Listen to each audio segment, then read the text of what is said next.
Fleming did this to frighten Lehman into leaving early, since he was expecting the arrival of another lover.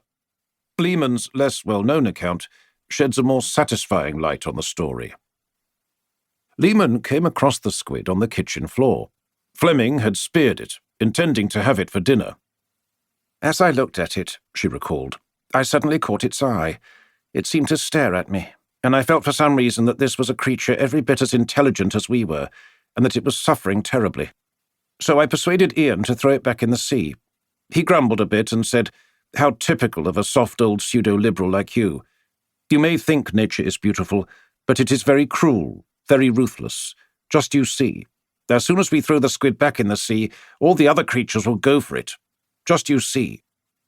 So we did throw it in, and it was quite extraordinary, for suddenly this odd, grey, inanimate creature began to light up in the water until it was quite phosphorescent. Then it swam away as we watched, and Ian was completely speechless. It was an incident that I always meant to write a story about, but never have." As with the squid, so with its fisherman.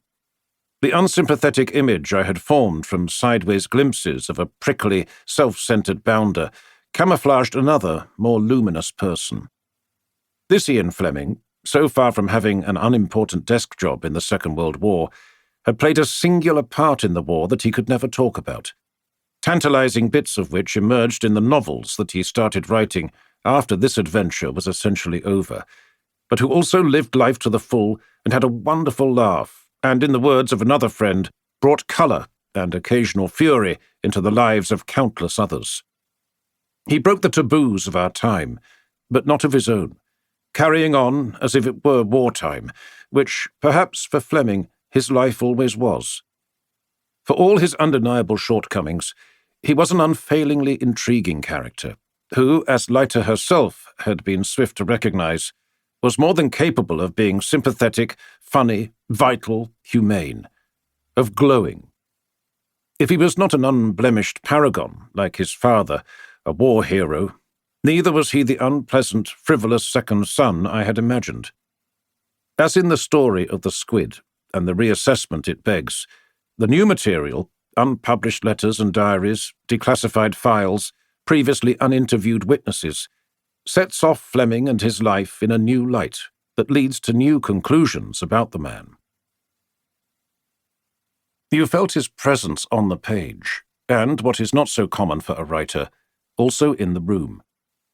"I can see him walking through the door at Buscott into the tiny sitting room," says his wife's niece, Sarah Morrison.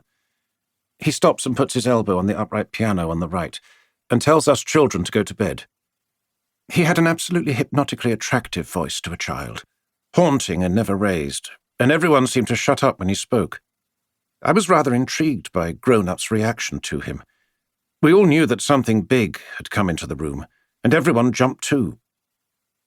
He was rather good-looking, to say the least of it," says Fleming's stepson Raymond.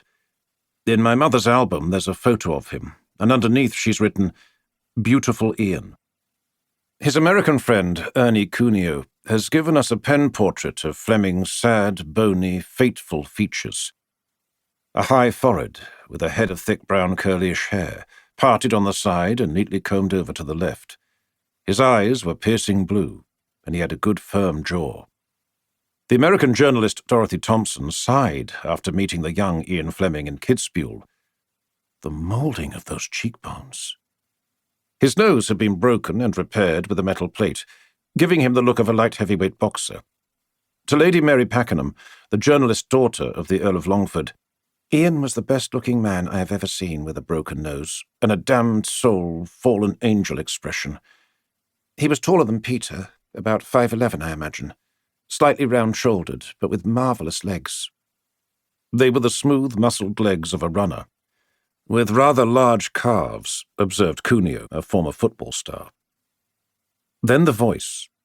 His stepdaughter, Fionn, remembers it as curiously light for a man.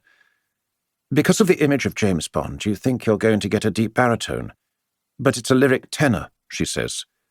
His voice surprised people, as did his physicality. "Ian moved as quickly as a lizard," said Mary Pakenham. "If he got up to fetch a book, he would dart across the room in a flash. For older or slower people..."